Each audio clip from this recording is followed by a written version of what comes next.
A paz do Senhor, meus queridos irmãos em Cristo. Meu nome é Maria Auxiliadora dos Santos. Tenho 72 anos hoje, e durante 15 anos da minha vida, trabalhei como gerente da funerária São José, aqui em Itabaiana, Sergipe. Os vizinhos me conheciam como aquela mulher séria, sempre de roupa escura, que sabia lidar com a morte melhor que qualquer homem. Diziam que eu tinha coração de pedra, que nada me abalava. Como eles estavam enganados. Hoje vou contar para vocês uma história que mudou não só a minha vida, mas a vida de muitas pessoas aqui na nossa cidade. Uma história sobre como Deus usa justamente aqueles que parecem mais perdidos, mais endurecidos pela dor. Quantos de vocês já passaram por momentos tão difíceis que acharam que Deus tinha se esquecido de vocês? Quantos já sentiram o coração tão partido que nem lágrima conseguiam derramar? Eu passei por isso, irmãos. E foi exatamente nesse lugar de dor que o Senhor veio me encontrar. Se prepare para acompanhar mais uma história emocionante. Mas antes de começar, se inscreva aqui no canal. Isso me ajuda a continuar contando essas histórias. E faz toda a diferença para que mais pessoas também possam ouvir. Vou levar vocês comigo para janeiro de 1994, quando eu tinha 41 anos. Era verão, aquele calor sergipano que gruda na pele. E o cheiro de chuva já vinha chegando no ar. Eu estava na funerária naquela manhã de segunda-feira, ajeitando os últimos detalhes de um velório que começaria às 14h. Mas esse não era um velório qualquer, irmãos. Era o velório do meu próprio filho. Samuel tinha 17 anos quando morreu. 17 anos, vocês conseguem imaginar? Era um rapaz bonito, cabelo escuro como o meu, sorriso que iluminava qualquer ambiente. Adorava tocar violão, sonhava ser radialista. Queria trabalhar numa das rádios de Aracaju, mas nos últimos 2 anos ele tinha mudado muito. Ficou arredio, secreto, começou a andar com uns meninos que eu não gostava nada. A gente brigava quase todo dia por causa disso. A última conversa que tivemos foi numa sexta-feira de tarde. Eu cheguei do trabalho cansada, com dor de cabeça daquele calor danado, e encontrei Samuel saindo de casa todo arrumado. Perguntei onde ele ia. Ele disse que era para encontrar uns amigos. Eu não gostei do jeito que ele falou, daquele tom de quem está escondendo alguma coisa. Aí começamos a discutir ali mesmo na porta de casa, na frente dos vizinhos. Lembro até hoje das minhas palavras, irmãos, e como elas me doem no peito. Você está me decepcionando, Samuel. Não é mais o filho que criei. Ele me olhou com aqueles olhos tristes, balançou a cabeça e disse: Mãe, a senhora não entende nada do que está acontecendo comigo. Bateu a porta e saiu. Eram 7h15 da noite de sexta-feira. Na segunda-feira de manhã, ele estava morto. Foi um acidente de moto na estrada que liga Itabaiana a Lagarto. Samuel estava voltando de não sei onde, chovendo muito, pista escorregadia. A moto derrapou numa curva e ele bateu numa árvore. Morreu na hora, disseram os bombeiros. Não sofreu, mas eu sofri, meus irmãos. Sofri como nunca pensei que fosse possível sofrer. O que me doía mais não era só a morte dele. Era o jeito como a gente se despediu, com raiva, com palavras duras. Era saber que ele morreu, pensando que a própria mãe não acreditava mais nele. Era carregar na consciência que as últimas palavras que troquei com meu único filho foram de decepção e mágoa. Mas eu não chorei. Vocês sabem, não derramei uma lágrima sequer no velório. Fiquei ali, organizando tudo com a mesma frieza profissional de sempre. Ajeitei as flores, verifiquei a iluminação, posicionei o caixão no ângulo certo. Meu marido Roberto tentava me abraçar, me consolar, mas eu o afastava com o olhar. Os colegas de trabalho sussurravam entre eles. Olha como ela está controlada. Nem parece que é mãe do menino. Raimunda, minha vizinha de infância, veio ao velório. Ela sempre foi uma mulher de fé, evangélica fervorosa, daquelas que não perdem um culto. Ficou me observando de longe a tarde toda, com aquele jeito dela, preocupada. Quando ela se aproximou para me dar os pêsames, eu disse seco: Obrigada, Raimunda. Não precisa de oração nem de consolo. Estou bem. Ela me olhou nos olhos e respondeu baixinho: Maria, você não está bem. Ninguém que perdeu um filho pode estar bem assim. Isso não é força, é gelo no coração. Eu a ignorei e continuei recebendo as condolências. Padre Joaquim veio benzar o corpo. Rezou suas orações latinas que eu nem entendia direito. Borrifou água benta. Eu fiquei ali parada, sentindo nada. Absolutamente nada. Era como se minha alma tivesse morrido junto com Samuel e só restasse uma casca vazia funcionando por puro automatismo. O enterro foi no dia seguinte, terça-feira de manhã. Cemitério lotado, sol escaldante, aquele cheiro de terra seca misturado com flores murchas. Na hora de baixar o caixão, Roberto desabou a chorar. Eu continuei seca, olhando para aquela cova como se fosse só mais um serviço da funerária. As pessoas comentavam baixinho. Que mulher estranha. Nem uma lágrima pelo próprio filho. Quando voltamos para casa naquela tarde, a casa estava vazia, silenciosa. O quarto de Samuel com a cama ainda desfeita, o violão dele encostado na parede, aquele cheiro de perfume barato de adolescente no ar. Roberto foi para o quintal sentar debaixo da mangueira. Eu fui para a cozinha preparar um café que ninguém ia tomar. Foi aí que encontrei, irmãos. Embaixo de uns papéis na mesa da cozinha, estava um bilhete escrito à mão com a letra de Samuel. Não era para mim. Era um cartão de condolências que ele tinha preparado para a Dona Aparecida, nossa vizinha, que tinha perdido o marido na semana anterior. O bilhete dizia assim: Dona Aparecida, sei que a senhora está sofrendo muito pela morte do seu Zé. Quero que saiba que estou orando pela senhora e pela sua família. A morte dói, mas o amor fica para sempre. Com carinho, Samuel. Foi a primeira vez que eu soube que meu filho orava por alguém. A primeira vez que descobri que ele pensava em consolar outras pessoas no sofrimento delas. Ali estava um lado dele que eu não conhecia. Uma bondade que eu não tinha visto por estar ocupada demais, criticando as companhias que ele escolhia. Segurei aquele papel nas mãos e senti algo se mexer no meu peito pela primeira vez desde o acidente. Não era lágrima ainda, não. Era uma rachadura pequena naquele gelo que tinha tomado conta do meu coração. Uma rachadura por onde começava a entrar uma dor diferente, mais limpa. A dor de quem descobre que talvez não conhecesse o próprio filho tão bem quanto pensava. Naquela noite, sozinha no quarto enquanto Roberto dormia, eu olhei para o teto e sussurrei as primeiras palavras que pareciam vir do fundo da alma desde o acidente. Meu Deus, o que foi que eu fiz? Como é que eu pude julgar meu menino tão mal assim? Não era oração ainda, irmãos. Era só o começo de uma conversa que ia durar muito tempo. Perdoem se confundo algumas datas ou detalhes menores dessa história. São 31 anos que se passaram, e a memória da gente de idade às vezes prega suas peças. Mas o que importa, o que marcou mesmo minha vida, e mudou tudo para sempre, isso eu lembro como se fosse ontem. E é isso que quero compartilhar com vocês, nos próximos capítulos desta história que Deus escreveu na minha vida. Nas 2 semanas que seguiram ao enterro de Samuel, eu me joguei no trabalho como nunca antes. Chegava na funerária às 6:30 da manhã e saía só quando não tinha mais nada para fazer. Dona Leocádia, a dona da funerária, uma senhora de 59 anos que construiu o negócio com o marido já falecido, começou a se preocupar comigo. Maria, você precisa tirar umas férias, ela dizia, ajeitando os óculos no nariz daquele jeito nervoso dela. Faz 15 anos que você trabalha aqui. Nunca vi você assim obcecada. Mas eu não queria férias. Eu queria trabalho, movimento, qualquer coisa que ocupasse minha cabeça e não me deixasse pensar. Nessas 2 semanas, preparei 3 corpos. Seu Manuel, de 68 anos, infarto fulminante enquanto pescava no rio. Dona Zefinha, 82 anos, morreu dormindo, como ela sempre pediu a Deus. E por último, uma situação que me marcou muito. Luciana, de 19 anos, assassinada pelo namorado que não aceitava o fim do relacionamento. Com seu Manuel e Dona Zefinha, foi tudo normal. Trabalho técnico, profissional, sem envolvimento emocional. Mas quando trouxeram o corpo de Luciana numa quinta-feira à tarde, algo diferente aconteceu comigo, irmãos. Algo que até hoje me deixa com um frio na barriga quando lembro. A menina era bonita, cabelos longos e cacheados, rosto ainda com traços de criança. Tinha sido esfaqueada 3 vezes no peito pelo namorado, que depois se matou também. Uma tragédia danada que abalou a cidade inteira. A família dela estava destroçada. A mãe não parava de gritar que queria ver a filha uma última vez. Era final de tarde. O sol já estava se pondo.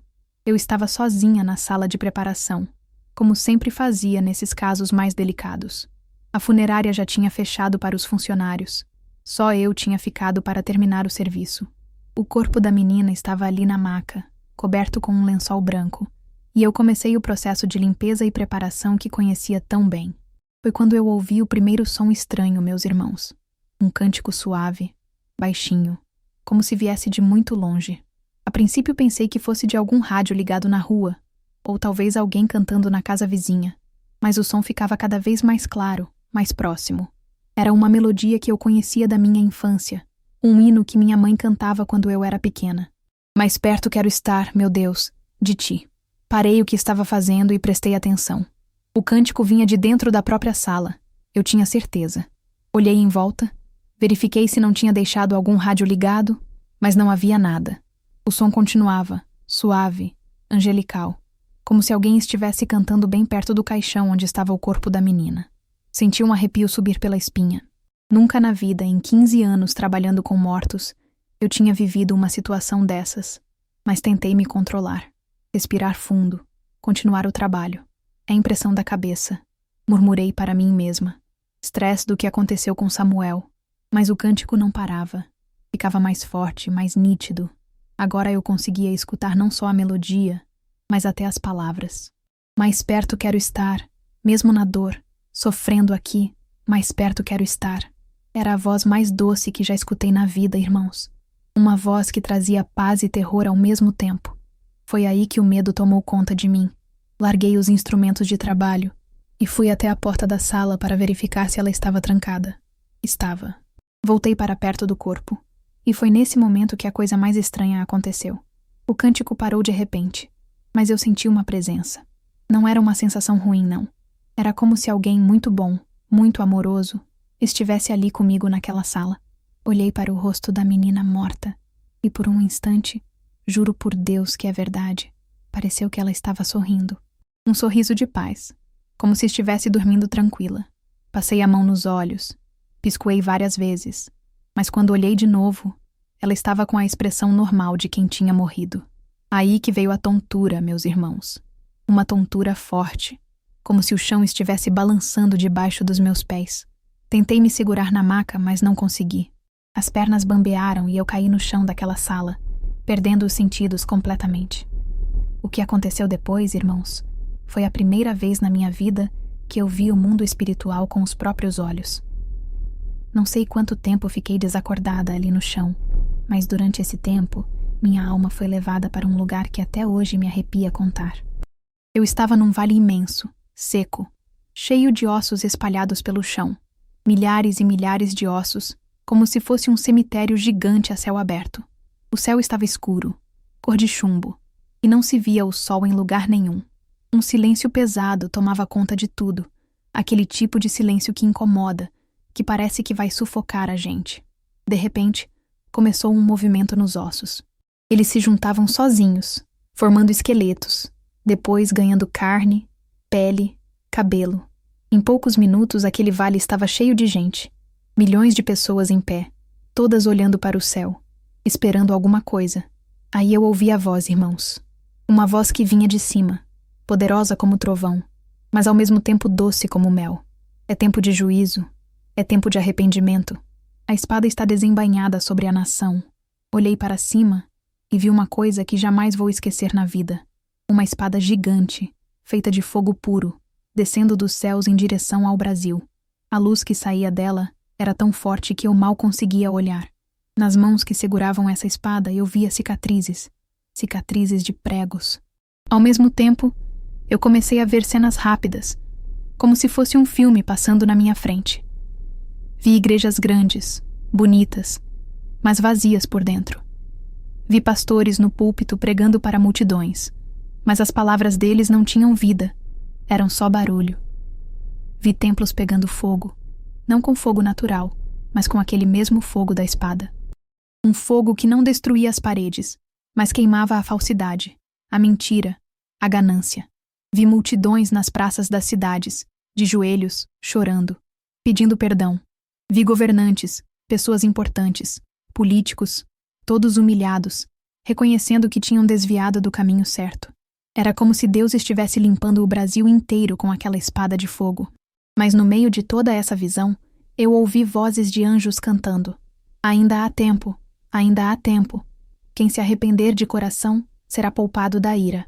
E aí eu entendi, irmãos.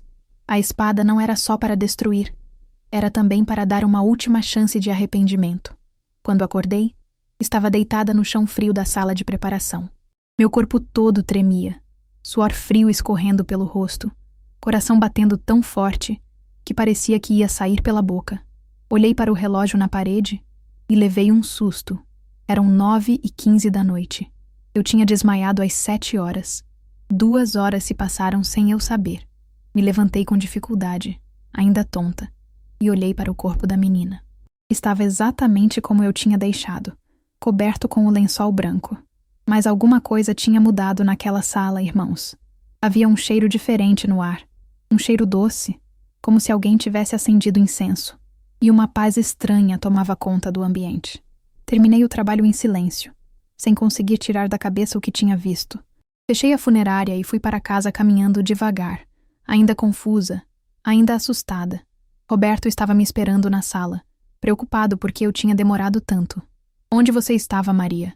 Já são quase 10 horas da noite", ele disse, levantando da poltrona onde estava assistindo o jornal. Eu olhei para ele, e pela primeira vez desde a morte de Samuel, senti vontade de contar alguma coisa, de dividir o peso que estava carregando. Mas como é que eu ia explicar? Como é que eu ia dizer para meu marido que tinha visto o mundo dos mortos, que tinha ouvido anjos cantando, que uma espada de fogo estava suspensa sobre o nosso país? Ele ia pensar que eu tinha enlouquecido de vez. Então eu menti. Disse que tinha tido problema com o gerador da funerária, que a luz tinha faltado e eu tive que esperar a companhia elétrica resolver. Roberto aceitou a explicação, mas ficou me olhando estranho, como se soubesse que eu não estava contando toda a verdade. Aquela noite foi a primeira de muitas em que eu não consegui dormir direito. Ficava acordada olhando para o teto, revivendo cada detalhe da visão. A espada de fogo, as vozes dos anjos, aquele vale cheio de mortos que voltaram à vida. Será que eu estava ficando maluca mesmo? Será que a morte de Samuel tinha afetado tanto minha cabeça que agora eu estava vendo coisas?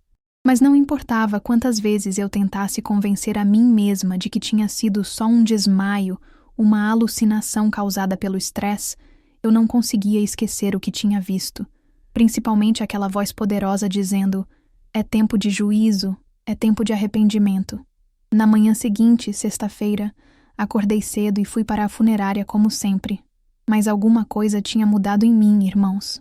Eu olhava para as pessoas na rua e pensava: será que elas sabem? Será que elas fazem ideia do que está vindo? Olhava para as igrejas que passava no caminho e me perguntava: qual delas está realmente servindo a Deus? Qual delas vai pegar fogo quando a espada descer? Quando cheguei na funerária, Dona Leocádia já estava lá, arrumando as flores para o velório da menina que começaria ao meio-dia. Ela me cumprimentou normalmente, mas eu percebi que ela me olhava diferente, como se tivesse notado alguma mudança em mim. "Maria, você está bem? Tem uma coisa diferente no seu rosto hoje", ela disse, ajeitando um arranjo de crisântemos brancos. Eu disse que estava bem, mas por dentro sabia que ela estava certa. Alguma coisa tinha mudado mesmo.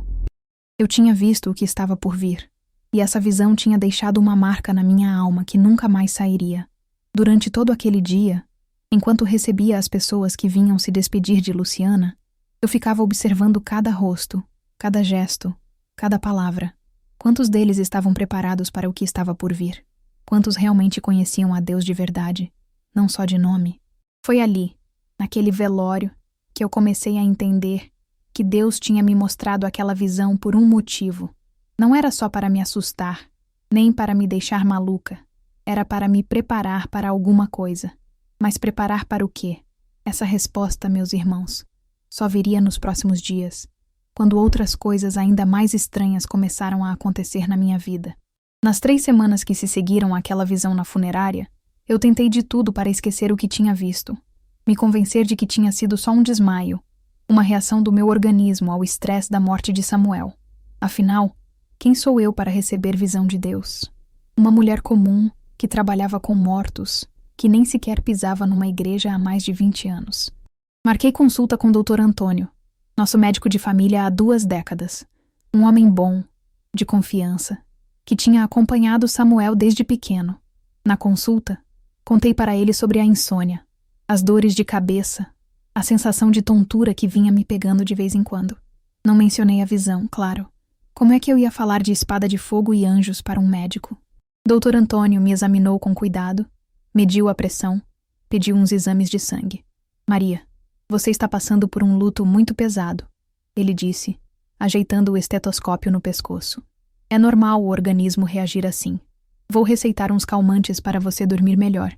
E seria bom procurar ajuda psicológica também. Peguei a receita dele, comprei os remédios, mas escondi tudo do Roberto. Tinha vergonha de precisar de calmante, de admitir que não estava conseguindo lidar com a situação sozinha. À noite, quando o Roberto dormia, eu tomava meio comprimido e tentava descansar.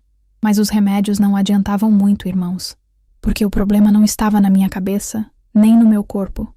Estava na minha alma. As coisas estranhas continuaram acontecendo. Vultos no quarto durante a madrugada, sensação de presença quando eu estava sozinha em casa, objetos que apareciam fora do lugar pela manhã, um copo d'água que eu encontrava quebrado na pia, gavetas da cômoda abertas sem eu ter mexido nelas. Uma vez, acordei de madrugada e todas as janelas da casa estavam abertas, quando eu tinha certeza de que tinha fechado tudo antes de dormir. Roberto perguntava se eu estava bem, se não estava precisando de alguma coisa, mas eu negava qualquer problema. Estou bem, Roberto. É só cansaço mesmo, eu respondia, desviando o olhar. Mas por dentro, eu estava apavorada. Comecei a evitar ficar sozinha na funerária depois do expediente, coisa que nunca tinha acontecido em 15 anos de trabalho. Foi nessa época que Raimunda começou a insistir mais para conversar comigo. A primeira tentativa dela foi numa segunda-feira de manhã. Ela apareceu na minha porta com um bolo de milho ainda quentinho, daqueles que ela fazia tão bem. Maria, trouxe um docinho para você. Sei que não está sendo fácil, ela disse, segurando a travessa com aquele sorriso meigo dela. Mas eu não estava com paciência para a visita. Peguei o bolo, agradeci seco e disse que estava saindo para trabalhar. Vi a tristeza nos olhos dela, mas fechei a porta mesmo assim. A segunda tentativa foi numa quinta à tarde. Roberto tinha saído para resolver umas coisas na Energip, onde ele trabalhava como técnico em refrigeração, e eu estava sozinha em casa quando Raimunda bateu na porta. Dessa vez ela estava mais determinada. Maria, preciso falar com você.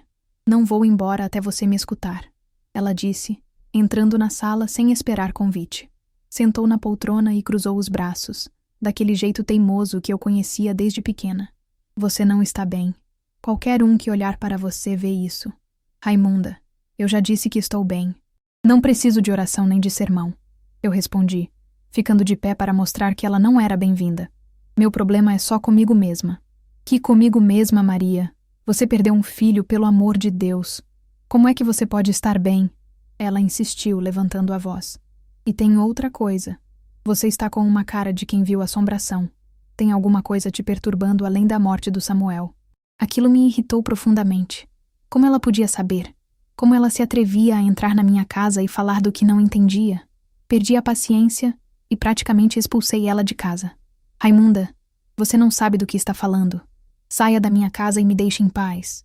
Ela saiu, mas antes de ir embora, parou na porta e disse uma coisa que ficou ecoando na minha cabeça.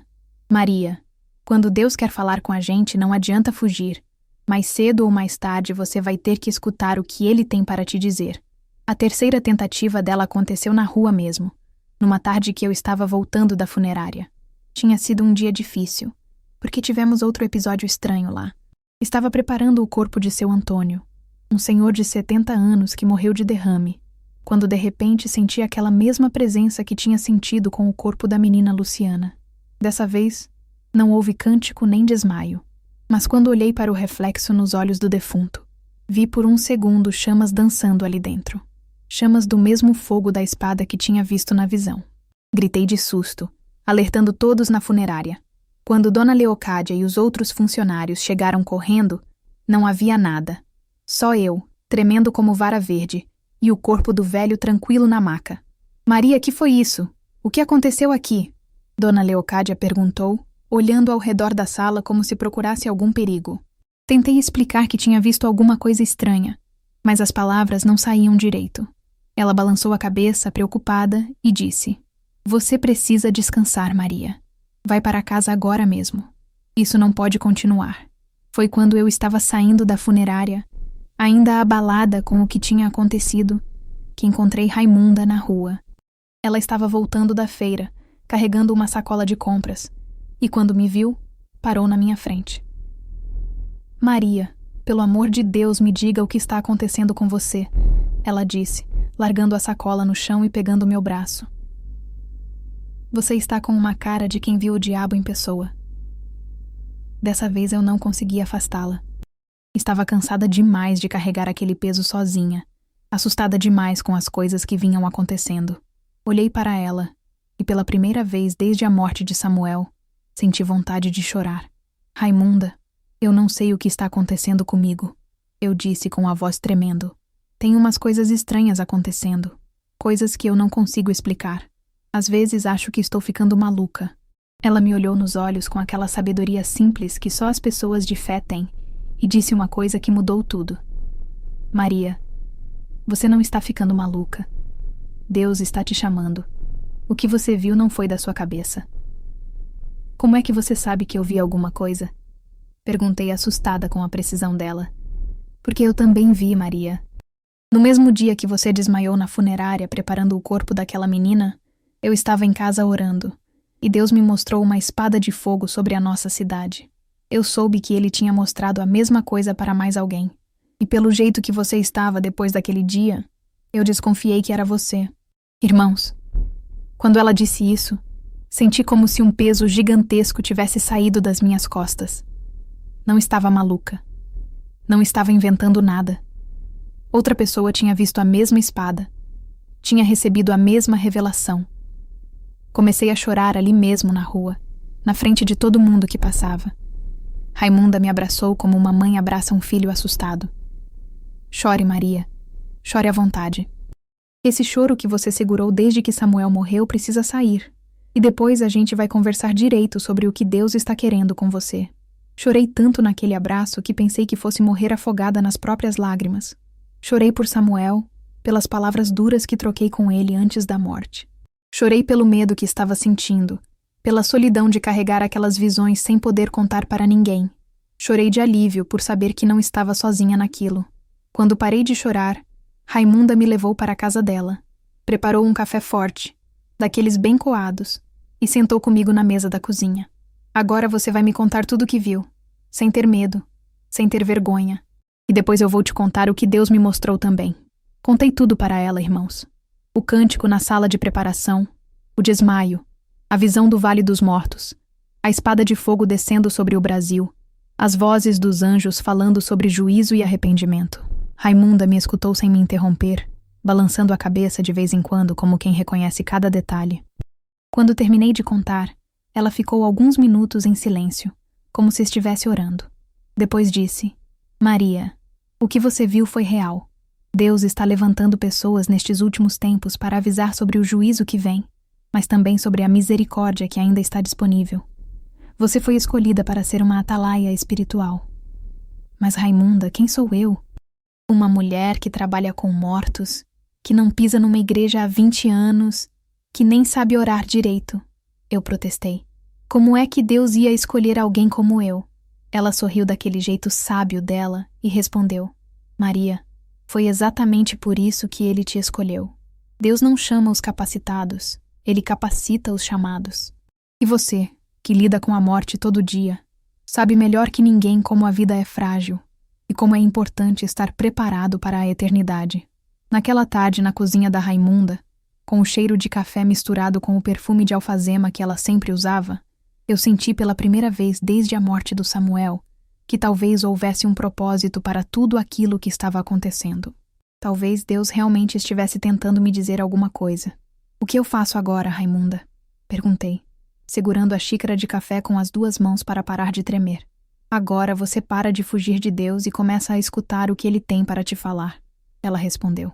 Amanhã é domingo. Você vem comigo na igreja. Não numa dessas igrejas grandes, cheias de showzinho. Numa igreja pequena, onde o povo busca a Deus de verdade. Lá, você vai começar a entender melhor o seu chamado.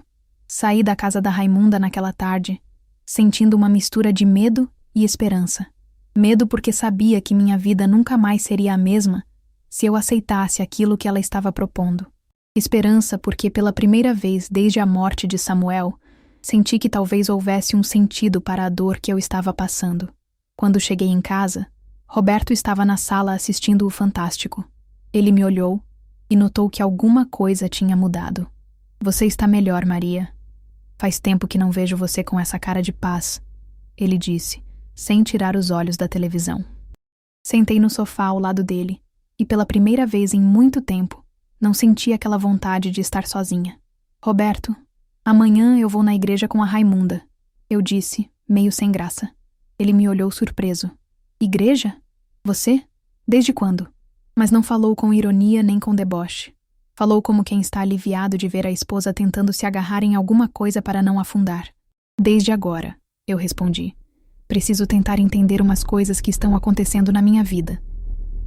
Naquela noite, pela primeira vez desde o acidente de Samuel, consegui dormir sem tomar o calmante do Dr. Antônio. E sonhei, irmãos. Sonhei que estava numa estrada de terra, caminhando sozinha, quando vi uma luz ao longe. Caminhei em direção à luz, e quanto mais me aproximava, mais paz sentia no coração.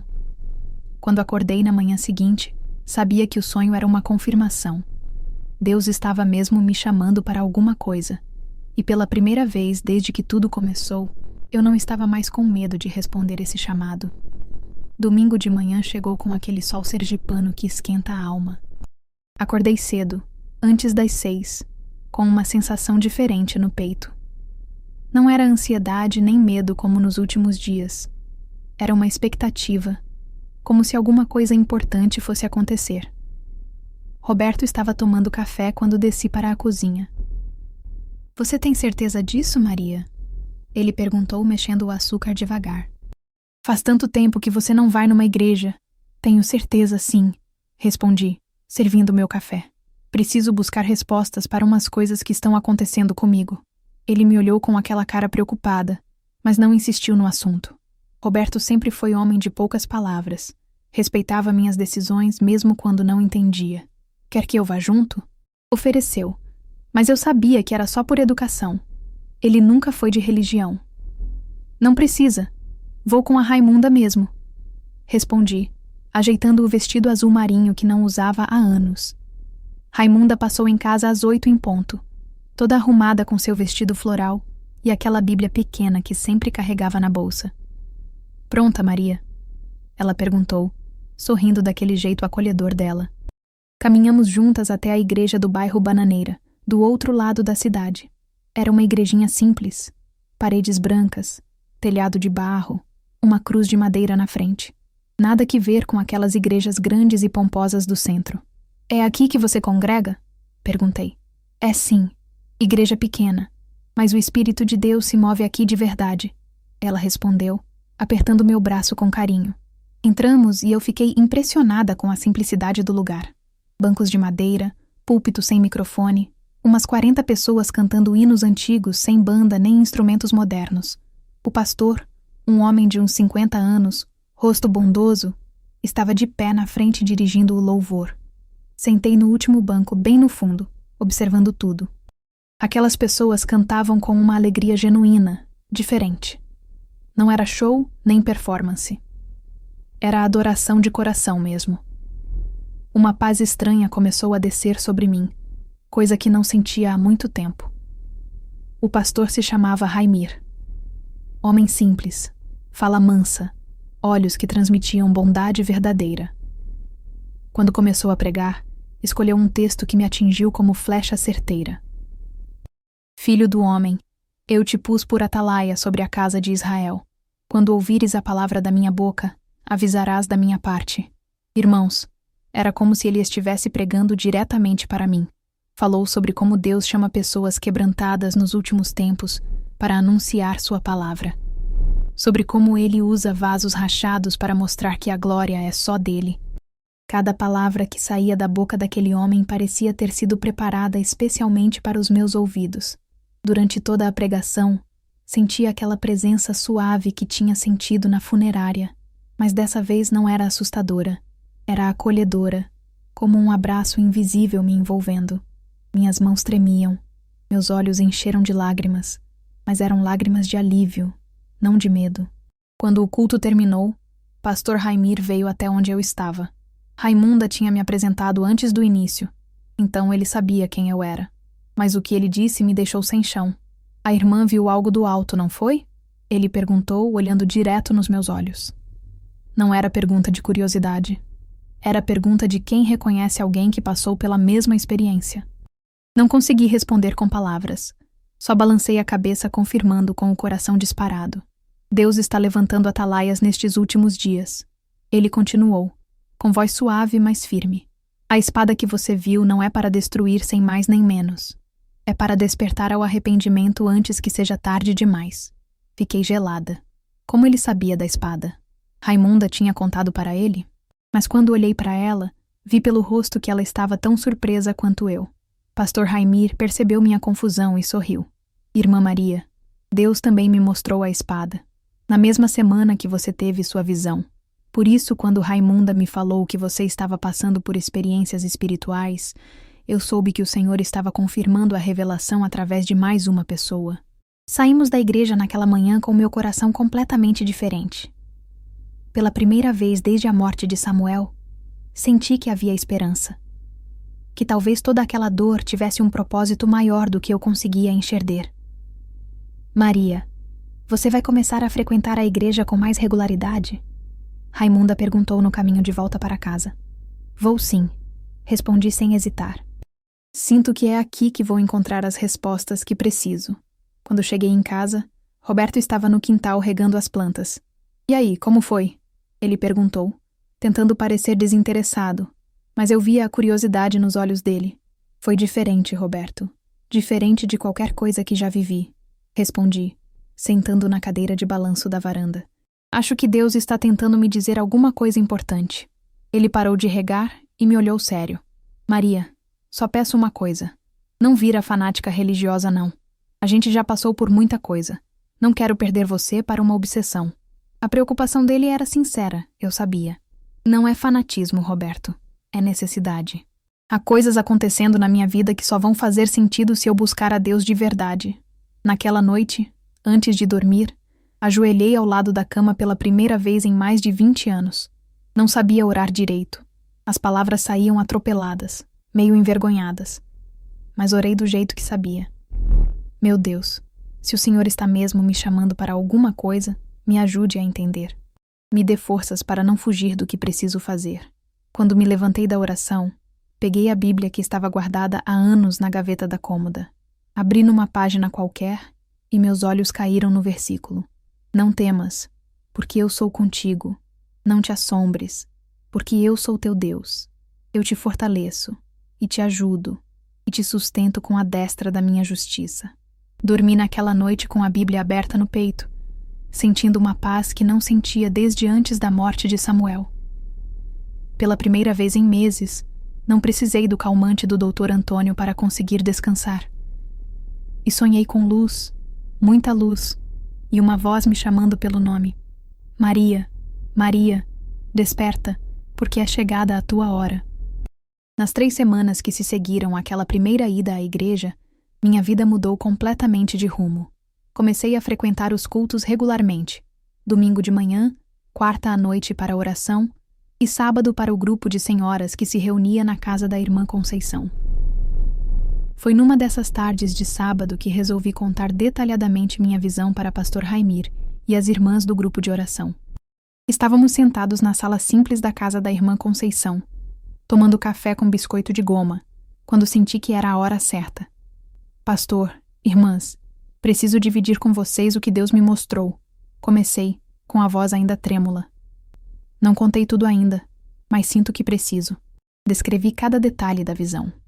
O vale seco cheio de ossos, os mortos se levantando, a espada de fogo descendo sobre o Brasil, as vozes dos anjos clamando por arrependimento.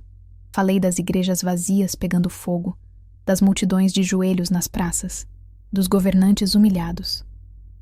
Pastor Raimir me escutou com reverência, às vezes fechando os olhos como quem está orando. Quando terminei, ele ficou alguns minutos em silêncio antes de falar. Irmã Maria, o Senhor me confirmou cada palavra que saiu da sua boca. Essa visão não é só sua.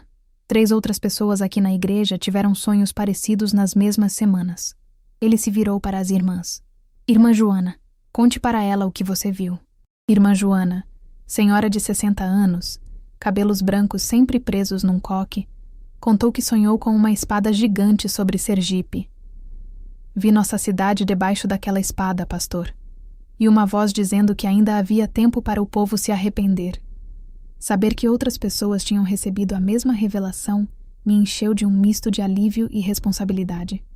Não estava sozinha naquilo, mas também não podia mais fingir que não tinha acontecido nada. Comecei a orar e jejuar todas as quartas-feiras, estudar a Bíblia todos os dias pela manhã antes de ir trabalhar.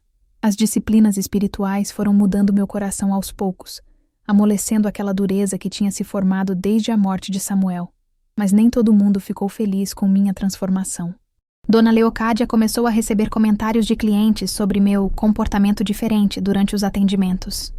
2 vezes mencionaram que eu tinha oferecido oração para famílias enlutadas, coisa que nunca fazia antes. Numa quinta-feira de manhã, ela me chamou no escritório dela. Maria, preciso conversar com você sobre uma coisa séria, disse, tirando os óculos e me encarando. Recebi telefonemas de clientes reclamando que você está misturando religião com trabalho. Dona Leocádia, eu só ofereci um pouco de consolo espiritual para pessoas que estavam sofrendo, expliquei. Não preguei para ninguém, não forcei nada. Maria, você trabalha aqui há 15 anos. Conhece nosso padrão de atendimento. Temos que ser profissionais, não missionárias. Ela replicou, com aquele tom firme de quem não aceita discussão. Essa é sua última advertência. Se receber mais uma reclamação dessas, vou ter que tomar providências. Saí daquela conversa com o coração apertado. Por um lado, entendia a posição dela. Por outro, como é que eu ia fingir que nada tinha mudado na minha vida? Como ia voltar a ser fria e insensível com pessoas que estavam passando pela mesma dor que passei quando perdi Samuel? Em casa, a situação também ficou tensa. Roberto começou a estranhar minhas novas rotinas. Maria, todo dia você acorda às 5 da manhã para ler a Bíblia. Toda quarta você fica sem comer o dia inteiro. Não está exagerando nessa religião? Ele perguntou numa noite enquanto jantávamos. Roberto, não é exagero. É necessidade, respondi. Deus está me preparando para alguma coisa. E preciso estar pronta. Preparando para quê? Você vai virar pastora agora? Ele disse com um tom de ironia que me doeu no coração. Não sei para quê. Só sei que preciso obedecer ao que ele está me pedindo. Roberto balançou a cabeça, frustrado. Maria, você está ficando fanática. É isso que Samuel queria para você? Que virasse uma beata maluca? Aquela frase me atingiu como uma bofetada. Levantei da mesa e fui para o quarto, segurando as lágrimas.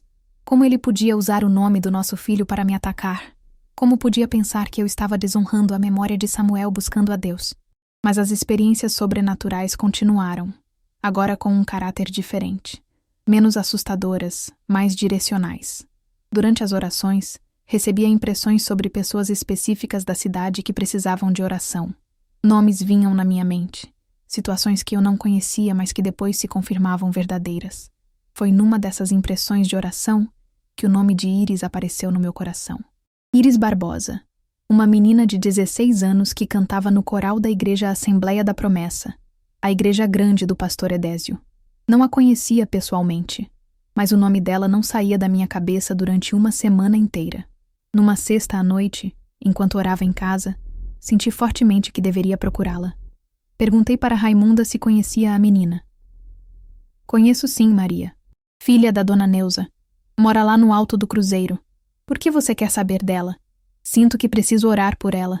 Tem alguma coisa acontecendo na vida dela que precisa de intercessão, respondi.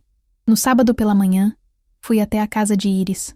Quando bati na porta, uma senhora de uns 40 anos atendeu com os olhos inchados de tanto chorar. A senhora é dona Neuza? Perguntei. Sou sim. Em que posso ajudá-la? Ela respondeu, secando os olhos com a ponta do avental. Sou Maria, trabalho na funerária. Vim aqui porque senti que deveria orar pela sua família. Está acontecendo alguma coisa difícil? Ela me olhou surpresa. Depois começou a chorar de novo. Minha filha Iris está grávida. 16 anos, senhora. E o homem que fez isso com ela é casado, tem família. Quando soube da gravidez, sumiu no mundo. Não quer nem saber da criança. Meu coração se apertou pela menina. Posso conversar com ela? Iris estava no quarto, deitada, olhando para o teto com aquela cara de quem perdeu toda a esperança na vida. Barriga já aparecendo. Devia estar com uns 7 meses de gravidez. Quando me viu, tentou se levantar. Não precisa se levantar, filha, disse, sentando na beirada da cama. Vim aqui porque Deus colocou você no meu coração para a oração. Quero que saiba que não está sozinha nessa situação. Ela começou a chorar como uma criança perdida. Tia, eu fui expulsa da igreja. Pastor Edésio disse que eu trouxe vergonha para a congregação. Minha família não fala mais comigo direito. Não sei o que vou fazer quando esse bebê nascer. Segurei a mão dela e orei ali mesmo, pedindo para Deus dar força, sabedoria e provisão. Quando terminei de orar, prometi que ia ajudá-la no que fosse preciso. Você vai na nossa igreja domingo que vem. Lá ninguém vai te julgar. Lá você vai encontrar o amor verdadeiro de Jesus. Saí daquela casa sabendo que Deus tinha usado aquela impressão de oração para me conectar com alguém que precisava de ajuda. Pela primeira vez, desde que as visões começaram, entendi claramente qual era meu papel. Não era só receber revelações, mas agir com base nelas. Naquela noite, ajoelhei no meu quarto e orei com mais clareza do que nunca. Senhor, agora entendo. A espada que mostrou para mim não é só sobre juízo futuro. É sobre agir hoje, com misericórdia, enquanto ainda há tempo. Use-me como quiser, do jeito que quiser. Quando levantei da oração, abri a Bíblia e meus olhos caíram no versículo. Vai, porque este é para mim um vaso escolhido para levar o meu nome. Senti que Deus estava confirmando meu chamado de forma definitiva. A partir daquele momento, não haveria mais volta. 2 semanas depois da visita à casa de Iris, acordei numa terça-feira de madrugada com uma inquietação espiritual muito forte. Eram 2h45 da manhã, quando meus olhos se abriram sozinhos, sem despertador, sem barulho nenhum. Só uma urgência no espírito pedindo oração. Levantei da cama devagar para não acordar Roberto e fui para a sala. Ajoelhei no tapete velho que minha mãe tinha me dado anos atrás e comecei a orar, sem entender direito pelo que estava orando. As palavras saíam atropeladas. Senhor, proteja a nossa cidade, proteja as famílias, proteja as crianças, livra-nos do mal que está por vir. Durante a oração, veio aquela visão clara de novo. Vi águas subindo rapidamente pelas ruas de Itabaiana. Vi casas sendo invadidas pela enchente, pessoas gritando por socorro, carros sendo levados pela correnteza. Vi rostos específicos. Dona Carminha do mercadinho, seu Valdeci da oficina, a família do Jonatas que morava na Rua da Palha. A visão era tão real que conseguia sentir o cheiro da lama, ouvir o barulho da água corrente, ver o desespero nos olhos das pessoas. Quando a visão passou, eram quase 5 da manhã. Fiquei ali ajoelhada, tremendo, sabendo que aquilo não era pesadelo nem imaginação. Era aviso. Durante o café da manhã, tentei contar para Roberto o que tinha visto, mas ele não quis escutar. Maria, pelo amor de Deus, agora você está vendo enchente também? Que história é essa? Disse, levantando da mesa irritado. Você está ficando obcecada com essas visões. Fui trabalhar com o coração pesado, sem saber o que fazer com a revelação que tinha recebido. Como avisar as pessoas sobre uma enchente sem parecer maluca? Como dizer que Deus me mostrou uma tragédia que ainda não aconteceu? No grupo de oração da 4ª noite, contei para pastor Raimir e as irmãs o que tinha visto. Pastor, senti que devo avisar as famílias que moram nas partes mais baixas da cidade. Disse ainda insegura. Irmã Maria, se Deus mostrou isso para você, é porque tem um propósito. Ele respondeu. Vamos orar pela cidade, vamos interceder e vamos avisar discretamente as pessoas que podemos avisar. Durante uma semana inteira, nosso grupo orou especificamente contra a enchente que eu tinha visto na visão. Raimunda e eu visitamos algumas casas nas áreas mais baixas, oferecendo oração e sugerindo que as famílias ficassem atentas ao tempo. Na terça-feira seguinte, exatamente uma semana depois da minha visão, começaram as primeiras chuvas. Não eram chuvas normais de verão. Eram chuvas pesadas, grossas, que não paravam nunca. Durante todo o dia choveu sem parar, E na manhã de quarta, a situação ficou crítica. Às 6:30 da manhã, a enchente começou, exatamente como eu tinha visto na visão. As águas subiram rapidamente nos bairros mais baixos, invadindo casas, carregando carros, deixando famílias inteiras desabrigadas. A funerária ficou sobrecarregada porque, infelizmente, houve mortes. 23 pessoas morreram naquela enchente, irmãos. Entre elas, Josué, funcionário da funerária há 8 anos. Homem bom que morreu tentando salvar 2 idosos vizinhos dele. A tragédia foi maior do que qualquer coisa que nossa cidade já tinha visto. Durante os 3 dias que se seguiram à enchente, trabalhei sem parar. Eram muitos corpos, muitas famílias desesperadas, muito sofrimento para pouca gente dar conta. Dona Leocádia esqueceu completamente as advertências sobre religião. Precisava da minha experiência e da minha dedicação para atender toda aquela demanda. Foi durante o velório coletivo no ginásio da cidade que as pessoas começaram a falar sobre minha profecia. Raimunda tinha contado para algumas irmãs que eu tinha visto a enchente uma semana antes. A notícia se espalhou rapidamente. É verdade que a senhora previu a enchente? Perguntou Dona Socorro, mãe de 2 crianças que tinham perdido a casa na tragédia. Raimunda disse que você viu tudo antes de acontecer. Filha, Deus me mostrou sim. Mas não foi para me glorificar. Foi para intercedermos e para nos prepararmos espiritualmente. Respondi, tentando não dar muita ênfase ao aspecto profético. Mas a notícia correu a cidade como fogo em palha seca. Em poucos dias, todo mundo em Itabaiana sabia que a mulher da funerária tinha previsto a enchente. As reações foram das mais variadas. Algumas pessoas me procuravam pedindo oração, outras me evitavam na rua como se eu fosse algum tipo de bruxa. Foi nessa época que conheci Jonatas, menino de 9 anos que perdeu os pais na enchente. A mãe, Dona Conceição, e o pai, seu Manuel, estavam dormindo quando a água invadiu a casa deles na madrugada de quarta. Não conseguiram sair a tempo. A tia dele, que morava em Salvador, estava resolvendo a papelada para adotá-lo, mas ia demorar umas semanas. O menino estava sem ter onde ficar temporariamente. Quando soube da situação, me ofereci para abrigá-lo em casa, até a tia resolver tudo. Roberto, não podemos deixar esse menino sozinho, argumentei com meu marido.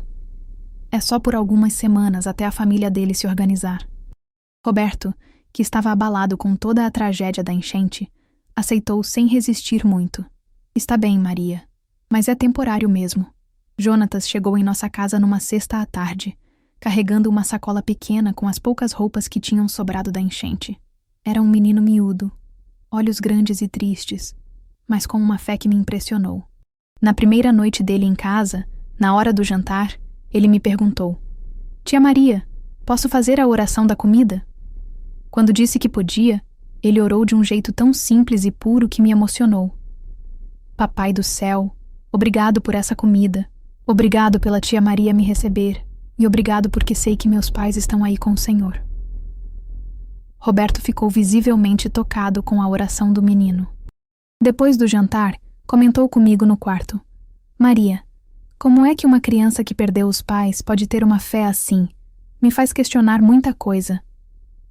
Ter Jonatas em casa trouxe uma alegria inesperada para a nossa rotina. O menino brincava, ria, cantava hinos que aprendeu na igreja. Sua presença iluminava a casa, e aos poucos foi derretendo o coração de Roberto, que começou a demonstrar carinho paternal pelo garoto. Tia Maria, por que Deus deixou meus pais morrerem, mas salvou outras pessoas na enchente? Jonatas me perguntou numa tarde, enquanto brincava no quintal. A pergunta me deixou sem resposta pronta. Como explicar para uma criança os mistérios de Deus que eu mesma não entendia? Jonatas, às vezes não entendemos os planos de Deus, mas sei que Ele te ama muito e que seus pais estão bem no céu. Eu sei disso, tia. Não estou bravo com Deus, não. Só estava curioso mesmo. Ele respondeu, voltando a brincar com aquela naturalidade que só as crianças têm. A permanência de Jonatas em nossa casa durou 6 semanas.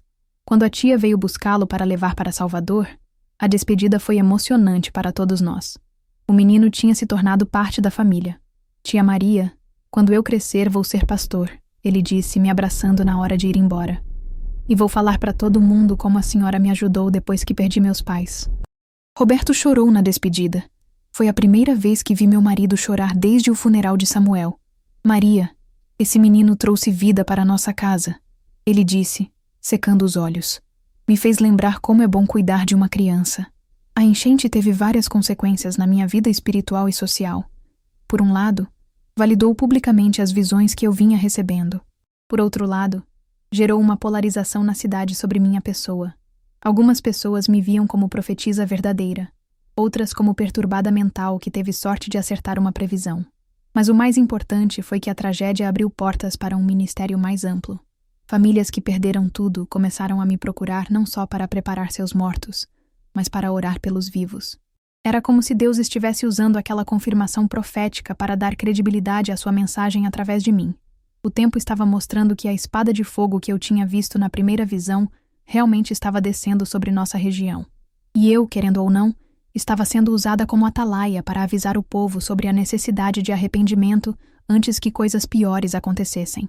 O mês que se seguiu à enchente transformou minha vida numa montanha-russa de emoções e conflitos. A profecia cumprida me colocou no centro de conversas por toda Itabaiana, e nem todas eram favoráveis. Pastor Edésio Laranjeira, da Igreja Assembleia da Promessa, começou uma campanha aberta contra mim. Durante 3 domingos seguidos, dedicou parte dos sermões para alertar sobre falsos profetas dos últimos dias e mulheres que usurpam autoridade espiritual que não lhes pertence. Irmãos, cuidado com essas pessoas que aparecem dizendo que receberam visão de Deus. Ele pregava do púlpito, gesticulando dramaticamente. A Bíblia é clara. Deus não dá revelações particulares para qualquer um, especialmente para mulheres que abandonaram os caminhos do Senhor há décadas. Embora não mencionasse meu nome diretamente, todo mundo sabia de quem ele estava falando. A campanha dele gerou efeitos imediatos. Dona Leocádia começou a receber telefonemas de clientes importantes, questionando se era prudente manter uma funcionária envolvida com misticismo duvidoso. Maria, preciso te falar uma coisa séria. Ela me chamou no escritório numa quarta-feira de manhã. Estava visivelmente nervosa, mexendo nos óculos daquele jeito que fazia quando estava preocupada. Perdi 2 contratos grandes esta semana. O motivo? Os clientes não querem ser atendidos por alguém com má reputação espiritual. Dona Leocádia, eu nunca misturei meu trabalho com minhas crenças pessoais, argumentei, mas sabia que minha defesa soava fraca.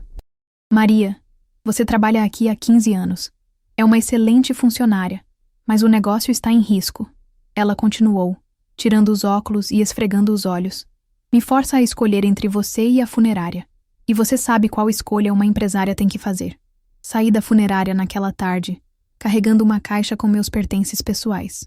15 anos de trabalho dedicado terminaram por causa de visões que eu não pedi para receber. Roberto ficou abalado com a notícia quando cheguei em casa. E agora, Maria? Como vamos pagar as contas? Ele perguntou, passando a mão nos cabelos daquele jeito nervoso dele. Deus vai prover, Roberto. Se ele me tirou daquele emprego, é porque tem algo melhor preparado, respondi, tentando soar mais confiante do que me sentia. Mas por dentro, estava assustada. Pela primeira vez na vida adulta, me via desempregada, dependendo totalmente da fé para sobreviver. Era como se Deus estivesse me forçando a confiar nele de maneira absoluta. Paradoxalmente, perder o emprego me deu liberdade para me dedicar integralmente ao que sentia ser meu verdadeiro chamado. Comecei a visitar casas, orar pelos enfermos e abertamente alertar sobre tempos difíceis que se aproximam se não houver arrependimento genuíno. As reações eram variadas. Algumas famílias me recebiam bem, pediam oração, choravam durante minha visita. Outras fechavam a porta na minha cara ou faziam comentários maldosos quando eu passava na rua. Lá vai a profetisa maluca, ouvi uma senhora comentar com a vizinha quando passei em frente ao mercadinho do seu Antônio. Ficou doida depois que perdeu o filho e agora vive dizendo que conversa com um anjo. Essas críticas me machucavam, mas também me fortaleciam de um jeito estranho. Era como se cada rejeição confirmasse que eu estava no caminho certo, enfrentando a mesma oposição que os profetas bíblicos enfrentaram. Roberto, surpreendentemente, começou a mudar sua postura em relação à minha transformação. A presença de Jonatas em nossa casa durante aquelas semanas tinha tocado algo profundo no coração dele. Maria, Aquele menino me fez pensar muito sobre Deus. Ele confessou numa noite, depois que Jonatas já tinha ido embora. Como uma criança pode ter tanta paz depois de perder os pais? Tem alguma coisa real nessa fé que vocês têm? Você quer ir comigo na igreja domingo que vem? Perguntei sem muita esperança de resposta positiva. Quero sim, ele respondeu, me surpreendendo completamente. Preciso entender melhor o que está acontecendo com você. E comigo também. No domingo seguinte, Roberto foi comigo à igreja do bairro Bananeira. Ficou desconfortável durante todo o culto, claramente fora do seu ambiente natural, mas não saiu no meio como eu temia. Depois, no caminho para casa, fez um comentário que me marcou. Maria, não entendo tudo o que acontece lá, mas sinto que aquelas pessoas têm algo que eu não tenho. Uma paz, uma alegria que não depende das circunstâncias. Foi nessa época que Silvério Nogueira procurou minha casa numa tarde de quinta-feira. Silvério era diácono da igreja do pastor Edésio, homem sério, trabalhador, que sempre me cumprimentava educadamente quando nos encontrávamos na rua. Dona Maria, posso falar com a senhora em particular? Ele perguntou, olhando nervoso para os lados como se tivesse medo de ser visto. Levei ele para a sala e ofereci café. Estava visivelmente agitado, suando mesmo no final da tarde já mais fresca. Dona Maria, sei que o pastor tem falado mal da senhora nos púlpitos. Vim aqui para pedir perdão em nome da igreja. Ele começou, mexendo nas mãos nervosamente. Silvério, cada um responde por si mesmo diante de Deus. Você não precisa pedir perdão pelo que outros fazem, respondi. Mas preciso contar uma coisa para a senhora. Tenho descoberto coisas sobre o pastor Edésio que me deixam envergonhado de fazer parte daquela igreja. Ele continuou baixando a voz. Ele desvia dinheiro dos dízimos para investimentos pessoais. Tem propriedades que ninguém sabe de onde veio o dinheiro para comprar. Mostrou para mim documentos que tinha copiado secretamente. Extratos bancários, contratos de imóveis, movimentações financeiras suspeitas. Era um dossiê completo da corrupção do pastor. Por que você está me mostrando isso, Silvério? Perguntei folheando os papéis. Porque sei que a senhora é mulher de Deus de verdade. E porque tenho medo do que pode acontecer se eu denunciar isso sozinho. Pastor Edésio tem influência política na cidade. Ele explicou, enxugando o suor da testa. O que sua consciência está mandando você fazer? Perguntei. Denunciar tudo. Mas tenho família. Tenho um emprego que pode estar em risco se ele usar as influências dele contra mim. Ele respondeu, claramente angustiado. Orei com Silvério naquela tarde, pedindo sabedoria e coragem para ele. Disse que guardaria segredo sobre nossa conversa até que ele decidisse o que fazer. Mas sabia que aquela revelação tinha chegado até mim por um propósito específico. Naquela noite, sozinha no meu quarto, orei intensamente sobre a situação. Senhor, se o inimigo está usando esse homem para atacar sua obra, como devo proceder? Durante a oração, recebi uma impressão muito clara. A espada descerá sobre quem perverte minha palavra para ganho pessoal. Você apenas interceda e aguarde. Na semana seguinte, pastor Edésio anunciou um culto especial de esclarecimento sobre falsas profecias para o domingo à noite, com transmissão ao vivo pela rádio local. Todo mundo na cidade sabia que seria um ataque frontal contra mim. Raimunda veio em casa na sexta-feira, preocupada. Maria, você vai fazer alguma coisa? Ele vai te atacar publicamente. Vou fazer sim, Raimunda. Vou jejuar e orar durante todo o culto dele. Vou deixar Deus cuidar dessa situação, respondi, com uma paz estranha no coração. Tem certeza? Você pode se defender, explicar sua versão dos fatos. Ela insistiu. Não preciso me defender de homem nenhum quando Deus mesmo é minha defesa, respondi. A espada que vi na visão não estava nas mãos de pastor Edésio. Estava nas mãos de Jesus. E quando ela descer, ele vai saber quem realmente fala em nome de Deus. O domingo decisivo chegou com uma tensão que se podia cortar com faca. A cidade inteira comentava sobre o culto especial do pastor Edésio. O templo da Assembleia da Promessa estava lotado. 800 pessoas dentro. Outras tantas ouvindo pela rádio. Todo mundo queria ver o confronto entre o pastor mais influente da cidade e a profetisa da funerária. Enquanto isso, eu estava na igreja do bairro Bananeira desde as 6 da manhã, em vigília de oração e jejum. Pastor Raimir, Raimunda e 12 outras pessoas me acompanhavam, intercedendo sem parar. Sentia um peso espiritual intenso, como se forças invisíveis estivessem em batalha sobre nossa cidade. Maria, você sente algo diferente no ar hoje? Raimunda perguntou durante uma pausa na oração. Sinto sim. É como se algo muito sério fosse acontecer esta noite. Não sei explicar, mas tenho certeza de que Deus vai se manifestar. Respondi, com aquela paz estranha que vinha antes dos grandes momentos de revelação. Às 7 da noite, pastor Edésio subiu ao púlpito da sua igreja com vigor incomum. Estava com a voz forte, gestos teatrais, aquela presença imponente que impressionava multidões. O sermão começou sobre como identificar falsos profetas dos últimos dias. Irmãos, nossa cidade está sendo perturbada por uma mulher que abandonou os caminhos de Deus há décadas e agora quer se passar por profetisa. Ele bradou, caminhando de um lado para outro no púlpito. Uma mulher que trabalha com mortos, que não frequenta a igreja, que nunca demonstrou vida cristã, de repente aparece dizendo que recebe visões do alto. A congregação respondia com amens, entusiasmados. Edésio se sentia no controle total da situação, demolindo minha reputação palavra por palavra. Cuidado, povo de Deus. Os falsos profetas dos últimos dias virão com sinais enganosos, predições que parecem se cumprir, mas que são fruto da imaginação perturbada, ou, pior ainda, de espíritos malignos. Continuou, elevando ainda mais o tom de voz. Foi às 7h47 que algo mudou drasticamente. Pastor Edésio sentiu uma pressão forte no peito, como se alguém estivesse apertando seu coração com as mãos. Inicialmente tentou ignorar, achando que era a emoção do momento, a adrenalina da pregação. Continuou falando. Essa mulher quer assustar vocês com visões de espadas e juízos. Mas eu digo, onde está o Deus de amor nessas profecias? Onde está a misericórdia nessas... A voz começou a falhar. A dor no peito ficou insuportável. Edésio agarrou o púlpito com as 2 mãos. Tentou continuar pregando, mas as palavras não saíam mais. Suor frio escorreu pelo rosto. A respiração ficou difícil. Às 7h52, ele desabou no altar diante de 800 pessoas e transmissão ao vivo. O pânico tomou conta do templo. Gritos, pessoas correndo, alguns dizendo que era ataque espiritual, outros que era problema de saúde. A ambulância chegou em 10 minutos, mas Edésio já estava inconsciente, lívido, com sinais vitais muito baixos. Exatamente no momento do infarto, eu entrei em visão espiritual na igreja do bairro Bananeira. Vi novamente a espada de fogo, agora nas mãos de um anjo, com olhos como chamas.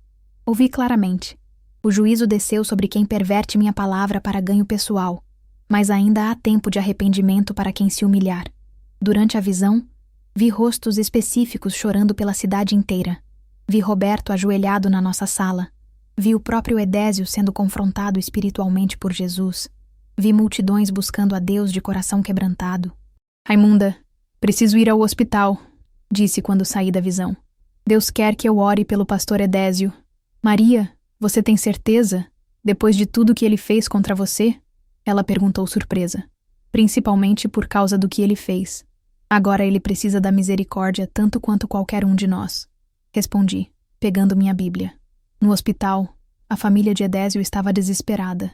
Esposa, filhos, parentes, todos chorando no corredor da UTI. Quando me viram chegando, ficaram surpresos e constrangidos. Dona Maria, o que a senhora está fazendo aqui? Perguntou Dona Anita, esposa dele. Vim orar pelo seu marido. Respondi simplesmente. Sei que ele falou mal de mim, mas isso não importa agora. O que importa é que ele precisa das orações de todos nós. Dona Anita começou a chorar ainda mais. Dona Maria, me perdoe pelas coisas que meu marido disse da senhora. Eu sabia que ele estava errado, mas nunca tive coragem de confrontá-lo. Fiquei no hospital até altas horas daquela noite, orando com a família de Edésio, consolando, intercedendo pela vida dele. Os médicos disseram que o infarto foi severo, mas que havia esperança de recuperação se ele passasse das próximas 48 horas. Quando cheguei em casa quase meia-noite, Roberto estava me esperando acordado. Maria, eu ouvi a transmissão até a hora que o pastor passou mal. Ele disse, com uma expressão que nunca tinha visto antes. Não consigo parar de pensar. Será que Deus mesmo te defende quando alguém te ataca? Roberto, Deus defende a verdade. E a verdade não precisa de defesa humana. Ela se defende sozinha. Respondi, cansada, mas em paz. Maria, eu quero me entregar a Jesus. Não consigo mais ignorar o que está acontecendo na nossa vida, ele disse, ajoelhando ali mesmo na sala. Orei com meu marido naquela madrugada, vendo ele entregar a vida para Cristo aos 42 anos. Foi um dos momentos mais emocionantes da minha caminhada cristã. Ver o homem que eu amava finalmente entendendo o que Deus estava fazendo em nossa família. Pastor Edésio ficou 3 dias internado. Quando finalmente acordou, suas primeiras palavras para a enfermeira foram: "Quero falar com Maria dos Santos. É urgente." A enfermeira achou estranho. Tentou dissuadi-lo. "Pastor, o senhor precisa descansar. Deixe essas conversas para quando estiver melhor." "Não, precisa ser agora. Tenho algo muito importante para resolver com ela." Ele insistiu, com uma determinação que surpreendeu a todos. Quando cheguei ao quarto dele na quinta-feira pela manhã, encontrei um homem completamente diferente.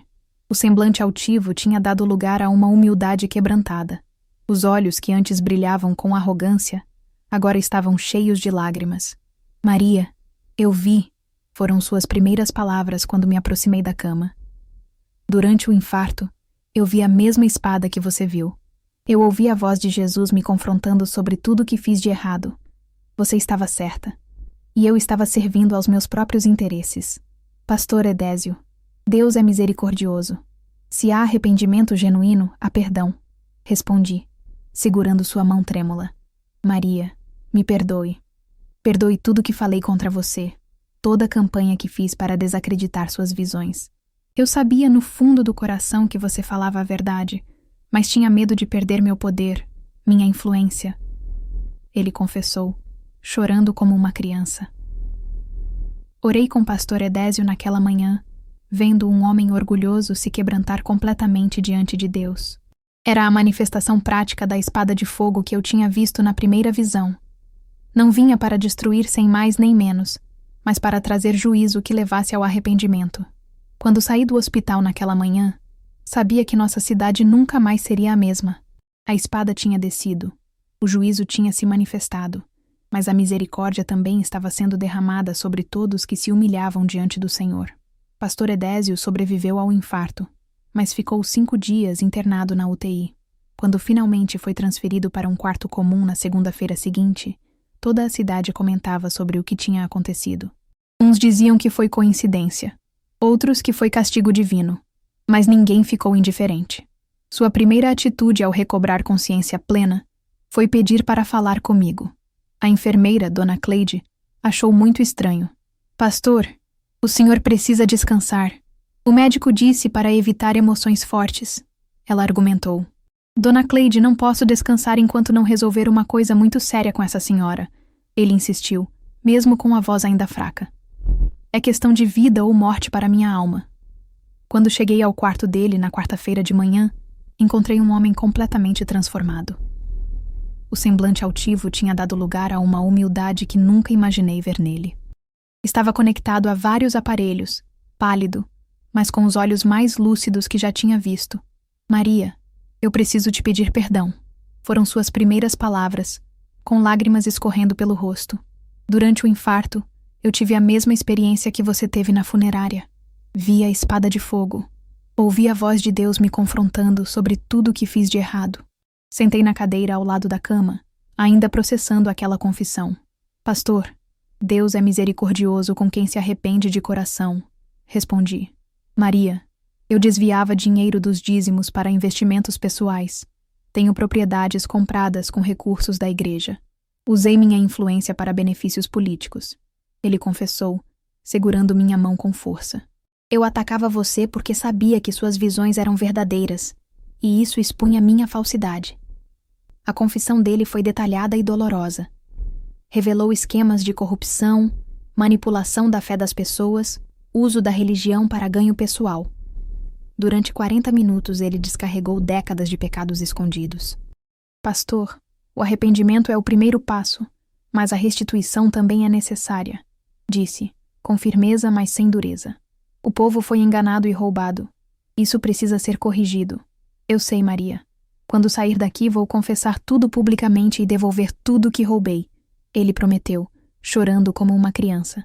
Você pode orar por mim, para que Deus me dê forças para fazer o que é certo? Orei com ele ali mesmo no hospital, vendo um homem orgulhoso se quebrantar completamente diante de Deus. Era a manifestação prática da misericórdia que vem depois do juízo. Na semana seguinte, pastor Edésio pediu para escrever uma carta que fosse lida em todas as igrejas evangélicas da cidade no domingo. A carta era uma confissão pública detalhada, pedindo perdão à comunidade cristã pelos desvios cometidos. Reconheço que usei a casa de Deus para enriquecimento pessoal, dizia um trecho da carta. Peço perdão especialmente à irmã Maria Auxiliadora, que foi alvo das minhas calúnias quando Deus a usou para trazer revelação verdadeira à nossa cidade. A reação da congregação foi explosiva. Algumas pessoas se sentiram traídas e humilhadas por terem defendido o pastor. Outras demonstraram compaixão cristã genuína. Houve divisão, choro, revoltas, mas também arrependimento coletivo. Silvério Nogueira aproveitou a confissão pública para entregar formalmente as evidências de corrupção ao Ministério Público. Agora que ele confessou, posso apresentar as provas sem medo, disse, entregando os documentos que tinha copiado secretamente. O processo legal começou imediatamente. Contas foram bloqueadas, propriedades questionadas, investigações abertas. A Receita Federal também entrou no caso, verificando sonegação de impostos e movimentação suspeita de recursos. Mas o mais importante para mim foi ver como Deus usou aquela situação para trazer transformação genuína à nossa cidade. A igreja pequena onde eu congregava cresceu rapidamente. Muitos membros da igreja de Edésio se transferiram, buscando comunhão mais autêntica. Roberto começou a frequentar os cultos regularmente e se batizou no rio Vaza Barris, numa manhã de sábado emocionante. Maria, agora entendo por que Deus te escolheu, ele disse, saindo das águas com aquele sorriso que não via há muito tempo. Você nunca buscou poder nem glória. Só obedeceu. Íris, a jovem grávida que acolhemos, deu à luz uma menina linda que chamou de Esperança. Tia Maria, se não fosse a senhora me acolher quando todos me rejeitaram, eu não sei o que teria feito, ela disse, mostrando a filha recém-nascida. A menina cresceu saudável e Íris se fortaleceu espiritualmente, tornando-se líder entre as jovens mães da igreja. Anos depois, soube que se casou com um rapaz bom que adotou Esperança como filha própria.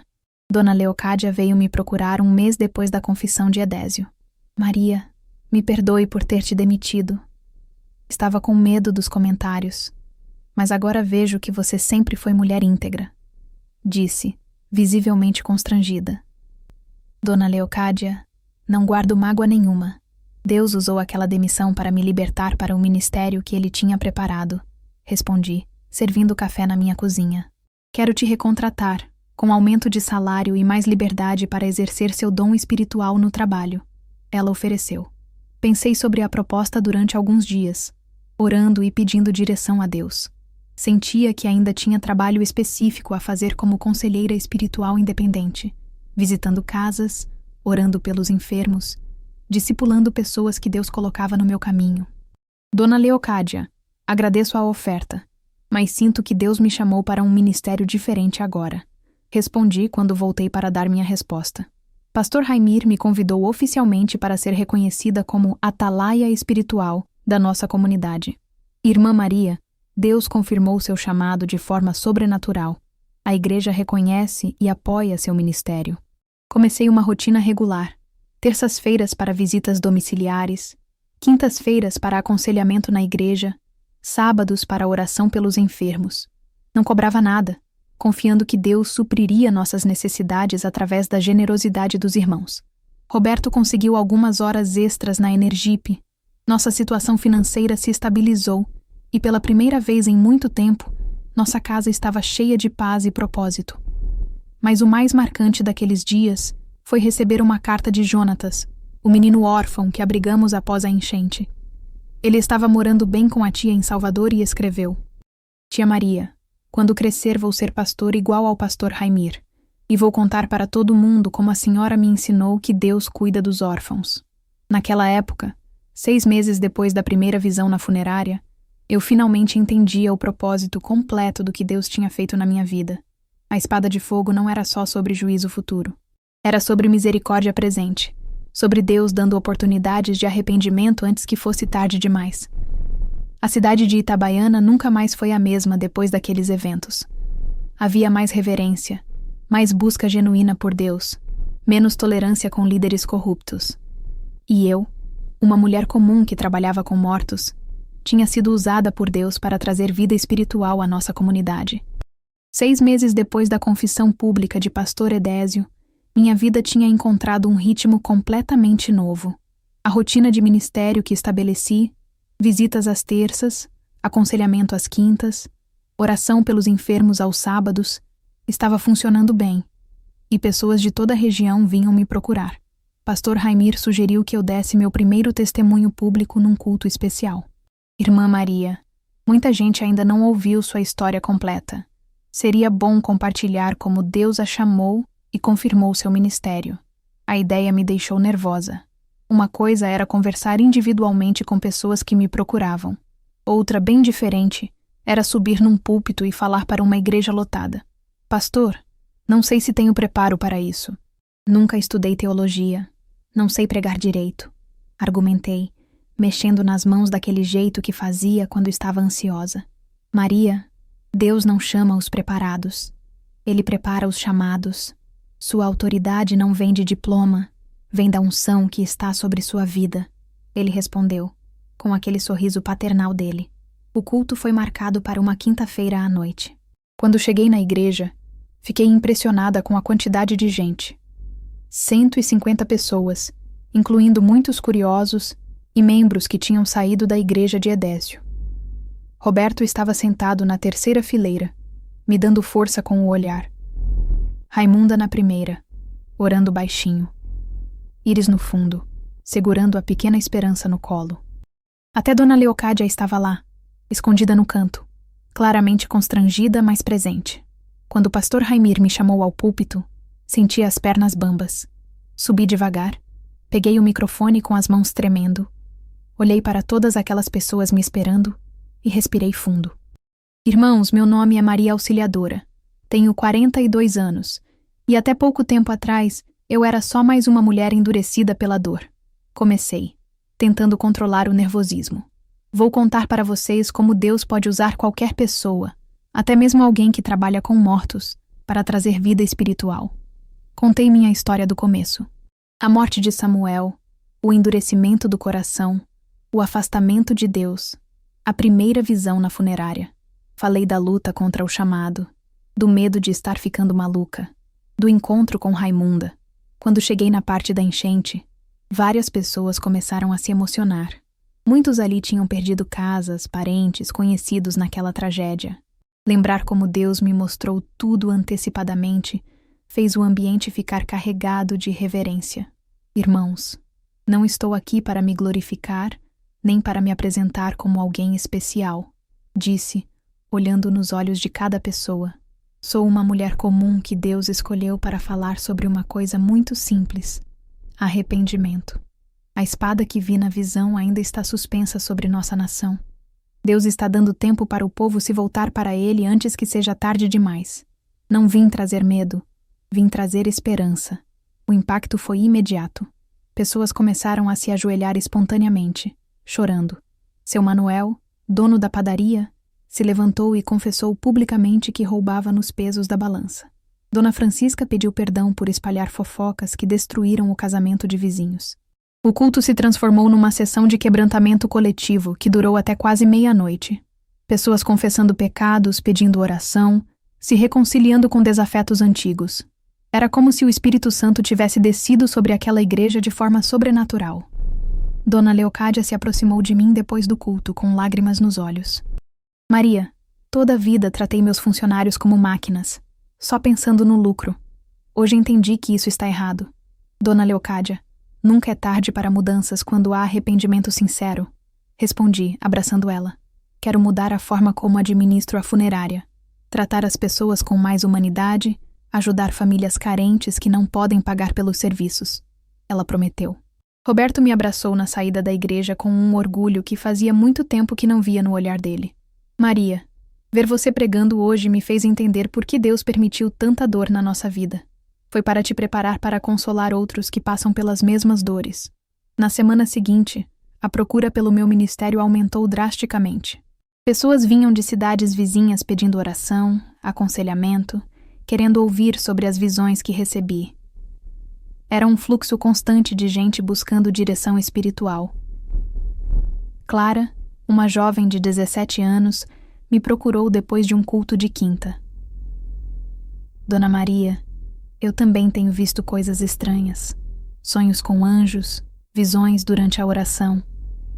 Será que Deus está me chamando também? Conversei longamente com ela, testando seus sonhos com a palavra, orientando sobre discernimento espiritual. Era claro que Deus estava levantando outras pessoas para o ministério profético na região. Clara, a seara é grande e os ceifeiros são poucos. Se Deus está te chamando, não fuja do chamado. Orientei, lembrando da minha própria resistência inicial. Zuleide me procurou numa terça-feira preocupada com a neta Catarina. Maria, a menina está estabilizada com o tratamento médico, mas ainda tem uns episódios estranhos. Como saber se é problema mental ou espiritual? Zuleide, Deus nos deu médicos e remédios para cuidar da mente, e pastores e oração para cuidar da alma. Expliquei. Uma coisa não anula a outra. Continue com o tratamento médico e continue orando também. Aprendi naqueles dias a não prometer curas milagrosas instantâneas, mas a oferecer esperança real, baseada na palavra de Deus. Meu ministério estava se consolidando na sabedoria prática, não em espetáculos sobrenaturais. Numa tarde de sábado, recebemos uma visita inesperada. Arlindo, meu irmão que não falava comigo há 12 anos, apareceu na porta de casa. Estava visivelmente envelhecido, cabelos brancos, postura curvada. Maria, soube do que aconteceu aqui na cidade, das visões, da transformação na sua vida. Ele disse, meio sem graça, mexendo no chapéu nas mãos. Arlindo, que bom te ver. Entre, vamos conversar, respondi, tentando esconder a emoção de reencontrar meu irmão depois de tanto tempo. Conversamos durante horas naquela tarde. Ele contou sobre sua vida em Recife, os problemas de saúde, a solidão de quem guardou mágoa durante anos. Eu contei sobre minha transformação, sobre como Deus usou a dor para me quebrantar e me moldar. Maria, vim te pedir perdão. Guardei raiva de você por causa da herança do nosso pai, mas na verdade estava com raiva da vida mesmo, ele confessou, com a voz embargada. Arlindo, família é família. Não importa quantos anos passem, você sempre será meu irmão, respondi, abraçando ele pela primeira vez em mais de uma década. Naquela noite, oramos juntos pedindo cura para nossa família. Arlindo dormiu em casa e na manhã seguinte participou do culto conosco. Ver meu irmão cantando hinos do lado do meu marido foi uma das experiências mais emocionantes da minha caminhada cristã. Quando Arlindo foi embora para Recife, prometeu manter contato e voltar para nos visitar regularmente. Maria, você me devolveu algo que pensei que tinha perdido para sempre. A esperança de que as coisas podem mudar.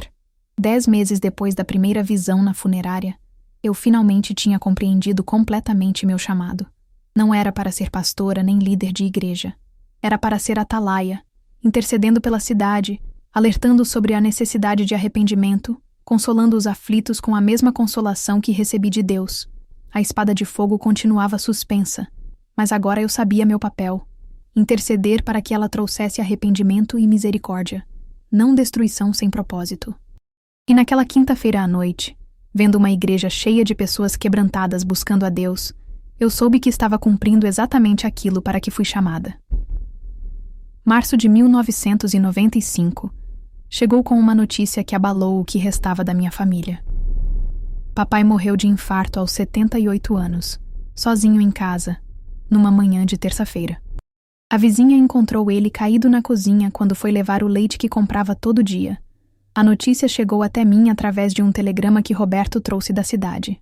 Quando li, Antônio dos Santos faleceu ontem, compareça velório Recife urgente.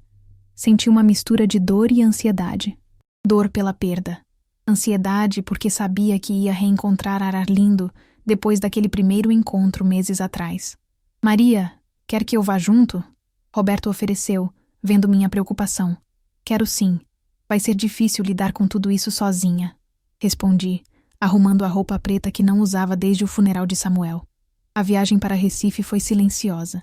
Roberto dirigia nosso Volkswagen velho enquanto eu olhava pela janela, lembrando do pai que não via há 2 anos.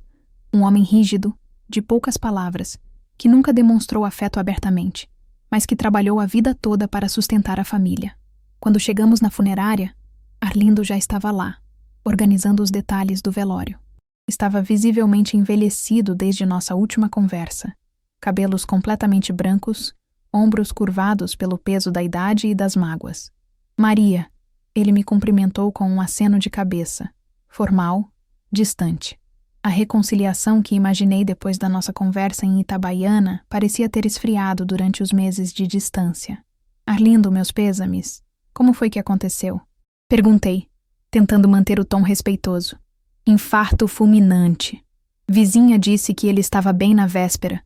Conversaram sobre o tempo na calçada. Ele respondeu, evitando me olhar nos olhos. Durante todo o velório, ficamos em lados opostos da sala. Parentes serviam de intermediários para decisões sobre horário do enterro, flores, detalhes do sepultamento. A frieza entre nós era palpável, e eu sentia que toda aquela dor antiga tinha voltado à tona com a morte do pai.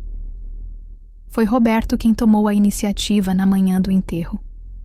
Aproximou-se de Arlindo no cemitério e disse: Cunhado, a vida é curta demais para guardar mágoa. Maria não é mais a mesma pessoa de 12 anos atrás. Roberto, você não sabe o que ela fez com nossa família.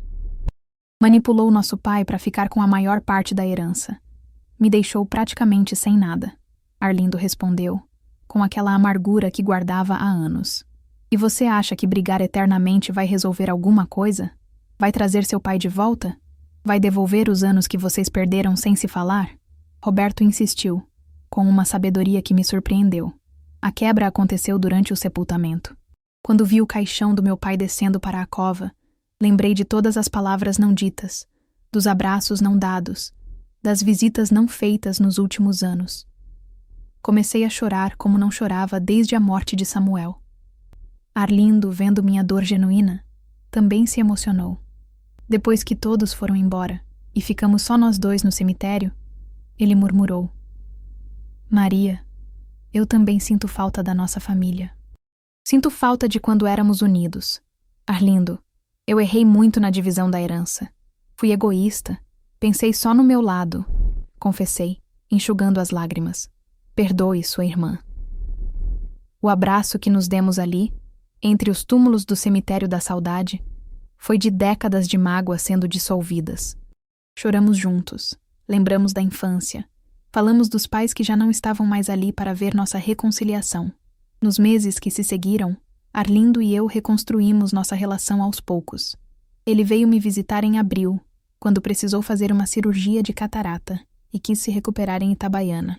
Ficou em casa 2 semanas, período em que conversamos sobre tudo que tinha ficado mal resolvido entre nós. Maria, não quero nada da herança do pai. Só quero ter minha irmã de volta, ele disse numa tarde, sentado na varanda tomando café. Arlindo, metade de tudo é seu por direito. Vou providenciar os documentos para regularizar sua parte, insisti. Não precisa. Estou bem financeiramente, tenho minha aposentadoria, minha casinha. O que eu quero não tem preço. Nossa família unida de novo. Roberto e Arlindo se tornaram grandes amigos durante essa época. Passavam horas conversando sobre futebol, política, lembranças da família. Era bonito ver meu marido e meu irmão criando uma amizade genuína. Em agosto, quando Arlindo foi internado para uma cirurgia no coração, passei 1 semana em Recife cuidando dele. Dormia no sofá do seu apartamento pequeno, levava marmita no hospital, ajudava com os remédios. Era minha forma de compensar os anos de ausência. Maria, você não precisava largar tudo em Itabaiana para cuidar de mim, ele disse numa manhã, ainda meio grogue da anestesia. Arlindo, família é isso. Um cuida do outro, principalmente nas horas difíceis, respondi, ajeitando o travesseiro dele. No fim do ano, Arlindo passou o Réveillon conosco em Itabaiana. Foi a primeira vez em mais de 15 anos que nossa família se reuniu para uma celebração. Roberto, eu, Arlindo, sentados na mesa da cozinha, brindando com refrigerante de guaraná e agradecendo a Deus pela reconciliação. Maria, quero que saiba uma coisa, Arlindo disse, já na madrugada de 1º de janeiro. Hoje entendi que Deus usou a morte do nosso pai para nos unir de novo. Se ele não tivesse morrido, talvez continuássemos brigados para sempre. Durante esse período de reconciliação familiar, meu ministério também amadureceu muito. Aprendi a equilibrar as responsabilidades espirituais com os compromissos familiares. Continuava atendendo pessoas, orando pelos enfermos, mas agora com uma perspectiva mais ampla sobre perdão e restauração. Catarina, neta de Zuleide, se estabilizou completamente com o tratamento e começou a tocar piano na igreja. Sua música era suave, inspirada, e trouxe uma dimensão artística aos nossos cultos, que não tínhamos antes. Iris concluiu o curso técnico em enfermagem com ajuda financeira da igreja e conseguiu emprego no hospital da cidade. Tia Maria, se não fosse a senhora me acolher quando todos me rejeitaram, eu nunca teria chegado até aqui, ela disse, mostrando o diploma. Silvério conseguiu recuperar 60% dos recursos que Pastor Edésio tinha desviado. O dinheiro foi usado para construir casas populares para famílias que perderam tudo na enchente. Era a restituição prática do que tinha sido roubado da comunidade. Roberto completou 1 ano sem beber e se tornou conselheiro informal de outros homens que lutavam contra o alcoolismo. Maria, Deus usou minha fraqueza para me ensinar compaixão pelos outros fracos, ele disse, ajudando seu Genival, vizinho que também enfrentava problemas com a bebida. Em dezembro, durante o culto de fim de ano, orei pedindo direção para 1996. Durante a oração, senti fortemente no coração. A espada ainda paira, mas agora você sabe como interceder. O juízo vem sobre quem endurece o coração, mas a misericórdia permanece para quem se arrepende. Saí daquela oração, sabendo que o chamado profético sobre minha vida continuaria, mas agora com um entendimento muito mais profundo sobre como Deus opera. Ele usa a dor para quebrantar, o quebrantamento para purificar, e a purificação para restaurar relacionamentos e comunidades inteiras. Quando cheguei em casa naquela noite de Réveillon, encontrei uma carta de Jonatas, agora com 10 anos, morando em Salvador. Tia Maria, quando crescer vou ser pastor, e vou contar para todo mundo como a senhora me ensinou que Deus cuida dos órfãos e das viúvas. Li aquela carta no quintal, olhando para as estrelas, agradecendo a Deus por ter me usado para plantar sementes de fé no coração daquela criança. Era a confirmação de que mesmo nos momentos mais dolorosos da vida, Deus está preparando algo bom para o futuro. Aqui estou eu hoje, em 2025, 72 anos de idade, sentada na varanda desta casa simples em Itabaiana, contando essa história para você que me escuta. Cabelos completamente brancos, mãos enrugadas pelo tempo, mas com os olhos ainda carregando a mesma intensidade daqueles dias de 1994. Você me pergunta se ainda vejo a espada? Sim, ela continua lá, suspensa sobre o Brasil, esperando que o povo se arrependa de coração. O tempo não é infinito, mas a misericórdia de Deus ainda dura, enquanto há oportunidade para a mudança. Deixe-me contar rapidamente como foram estes 30 anos que se passaram desde aqueles eventos que transformaram nossa cidade. Roberto viveu bem até os 73 anos. Morreu em 2018, de infarto, mas em paz comigo e com Deus. Nunca superou completamente o alcoolismo. Teve recaídas esporádicas que aprendi a enfrentar com firmeza e amor. Mas morreu salvo, e isso é o que importa. Arlindo faleceu em 2013, reconciliado comigo e cheio de gratidão pelos anos que recuperamos juntos. Cuidei dele nos últimos meses, e ele partiu segurando minha mão, sussurrando: Maria, obrigado por me perdoar. Jonatas se tornou pastor em Salvador. Tem 3 filhos lindos, e me visita todo ano no aniversário da morte dos pais dele. Ainda me chama de Tia Maria, e conta para a congregação dele como Deus usa pessoas comuns para grandes propósitos. Iris virou supervisora de enfermagem. Casou com um homem bom que adotou Esperança como filha própria. A menina hoje é médica, tem 31 anos, e coordena um programa de apoio a mães adolescentes aqui na região. O que Iris recebeu de misericórdia, ela multiplica cuidando de outras meninas rejeitadas. Pastor Edésio nunca se recuperou completamente do escândalo. Pagou multas, devolveu parte dos bens, mas morreu em 2010 sem nunca recuperar o respeito da comunidade. Sua conversão se mostrou questionável. Talvez tenha sido mais estratégia para amenizar as consequências legais do que arrependimento genuíno. Só Deus sabe o coração dele. Dona Leocádia se converteu de verdade depois daquele culto onde testemunhei.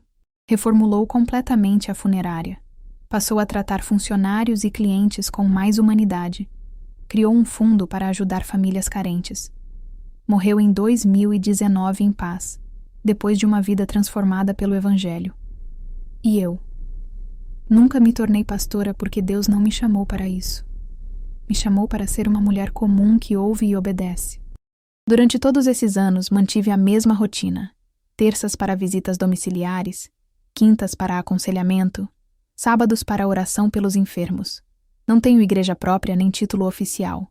As pessoas me conhecem como Dona Maria das Orações, ou Tia Maria, para os mais novos. Frequento a mesma igrejinha do bairro Bananeira, que agora tem 200 membros, mas mantém a simplicidade de sempre. Meu ministério hoje consiste basicamente em aconselhar pessoas em crise, orar pelos enfermos, orientar jovens líderes que Deus está levantando e interceder pela nossa cidade e pelo nosso país. Clara, aquela menina de 17 anos que me procurou em 1995, hoje é uma intercessora respeitada na região. Durante nossa conversa aqui na varanda, paro de falar e olho para o céu. Fico alguns minutos em silêncio, como se estivesse escutando algo. Você pergunta se estou bem e eu respondo. Ela ainda está lá. A espada ainda paira sobre o Brasil. Deus ainda está dando oportunidade para arrependimento, mas o tempo não é infinito. O que aprendi nesses 30 anos de ministério? Que Deus usa pessoas comuns para coisas extraordinárias. Não precisa ser pastora, não precisa ter diploma de seminário, não precisa ser especial. Só precisa dizer sim quando Ele chama e não fugir da obediência. A espada que vi em 1994 continua suspensa sobre nossa nação. O juízo está sendo suspenso, enquanto há tempo para arrependimento. Minha geração cumpriu sua parte alertando e intercedendo. Agora é com vocês, geração nova. Vejam bem, não sou profetisa no sentido de querer fundar movimento ou ganhar fama. Sou apenas uma atalaia que Deus colocou numa torre espiritual para avisar sobre o que está vindo. E o que está vindo é real, irmãos. Brasil precisa se arrepender de coração antes que a paciência de Deus se esgote. Por isso, inscreva-se neste canal. Compartilhe esta história com outras pessoas. Deixe seu like para ajudar mais gente a escutar este testemunho. Não porque eu quero ser famosa, mas porque creio que Deus ainda está usando este relato para tocar corações e chamar pessoas ao arrependimento. Levanto da cadeira de balanço para preparar mais um café, como Raimunda fazia comigo 30 anos atrás. Na mesa da cozinha, minha Bíblia está aberta. Óculos de leitura ao lado. Caderno de oração com centenas de nomes. Pessoas pelas quais ainda intercedo diariamente. O sol está se pondo aqui em Itabaiana, mas eu continuo na varanda, olhando para o céu com a mesma intensidade espiritual de 3 décadas atrás. A espada ainda está lá, visível apenas para quem tem olhos espirituais para enxergar. E eu continuo intercedendo, jejuando, alertando os corações adormecidos, cumprindo fielmente meu chamado de atalaia até o último dia da minha vida. Porque a espada não terminou de fazer sua obra. E enquanto Deus me der fôlego, estarei aqui avisando. Ainda há tempo para arrependimento, mas esse tempo não durará para sempre. A paz do Senhor Jesus, meus queridos irmãos. E que Deus use esta história para despertar corações para a eternidade, enquanto ainda é tempo.